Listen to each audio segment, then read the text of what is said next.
Hello students, how you all are? I hope you all will be fine.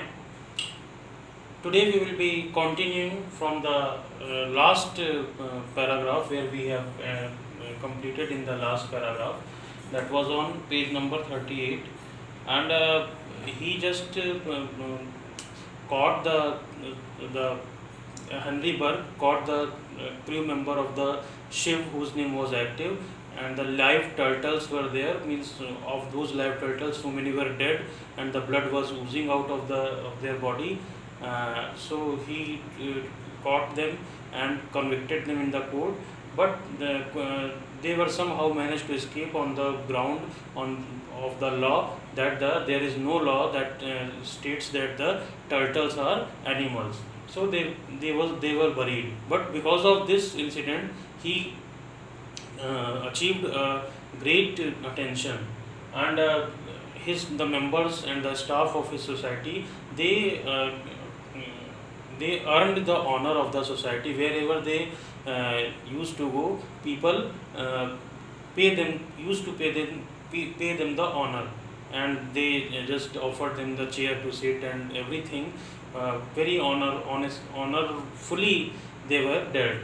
So up to here we had and the horses, the cab drivers were the horses were just they were respite. They were left for the respite. So respite means it is their relief. They were because where there is one horse pulling the cab, so more than one horse, two horse were tied to that cab, so they were provided the respite.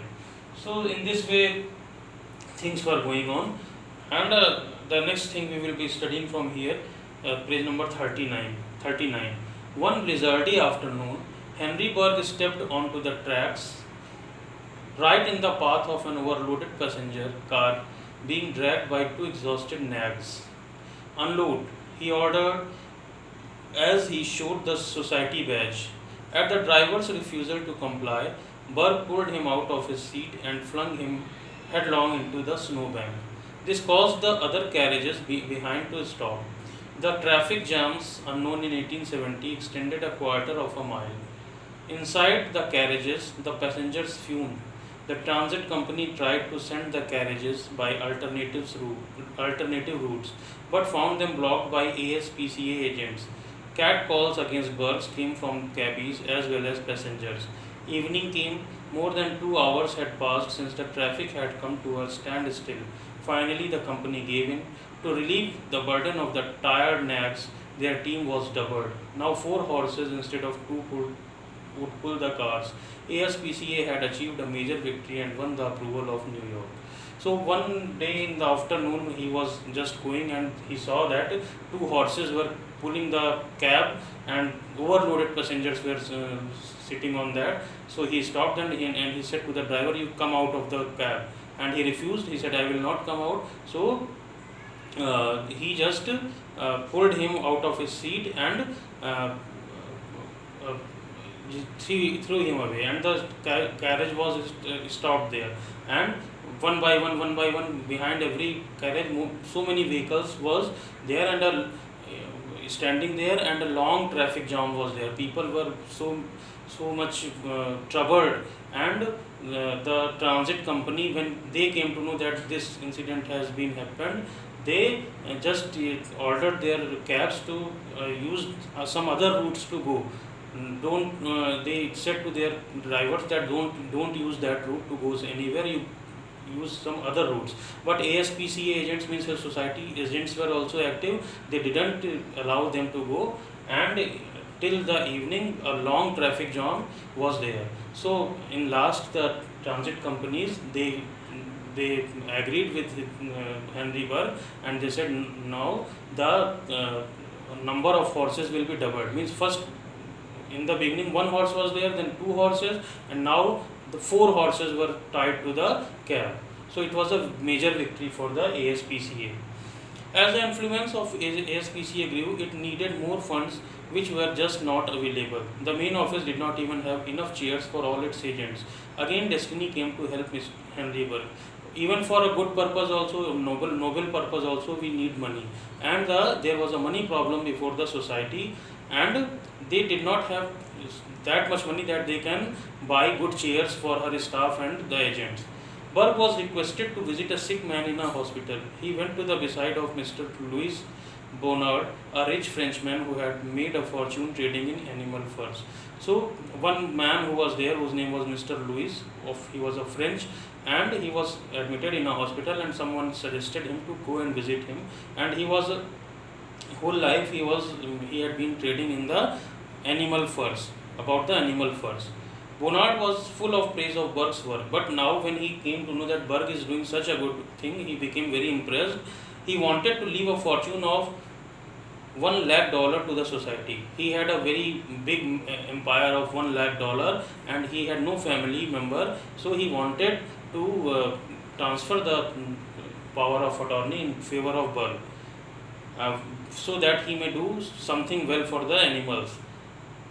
He said to Burke, "I shall help you. Only promise that if ever you have the power, you will extend your protection to wild things of forest and plain." He said to Henry Burke, that I am ready to help you, but you promise me that you will always do some good things for the betterment of the animals, for the betterment of wild animals, and whatever whatever best you can do, you will do, and the money I will provide you. With this money and some other donations, ASPCA's finances improved. Eventually, the Audubon Society was formed. This society aimed at protecting wildlife. Burke was its vice president. Burke's tireless efforts paid off. 33 societies throughout the country were formed during his lifetime. So he became the vice president of the society, and he made continuous efforts for the protection of animals, and he formed 33 societies. ASPCA was the first society, but in his whole life he formed 33 societies. Today, more than 600 ASPCA in New York alone handle more than 250,000 animals a year. And now, today, more than 600 ACPA branches are there, societies are there in New York, and its branches are there in New York, and they handle 250,000 animals every year, new animals every year.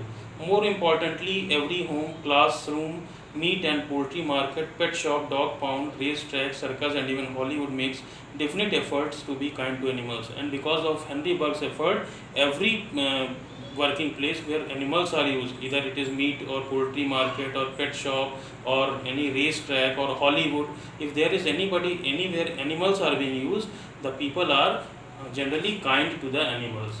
Yet few know about Henry Burke. American poet H.W. Longfellow wrote these lines to honor him. Among the noblest of the land, though he may count himself at the least, then that man I honor and revere, who without favor, without fear, in the great city dares to stand, the friend of every friendless beast. So H.W. Longfellow is a very famous American poet.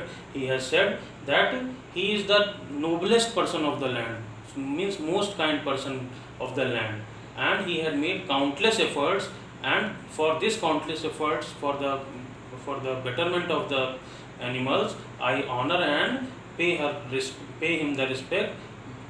Without any means, Henry Burke has done anything, whatever he has done, without taking anyone's fear he has done, and without any fear. So many big people were there, and who were wanting that why he is doing so, and they were very much teased by the act of Henry Burke, but without fear he did everything for the sake of animals.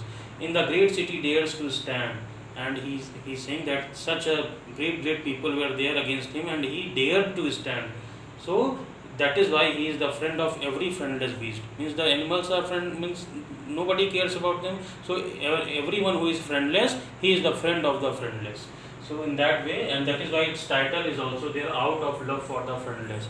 So his love was for the friendless only. This was the whole story, and the rest things I will be sending in the PDF format. Thank you and have a wonderful day.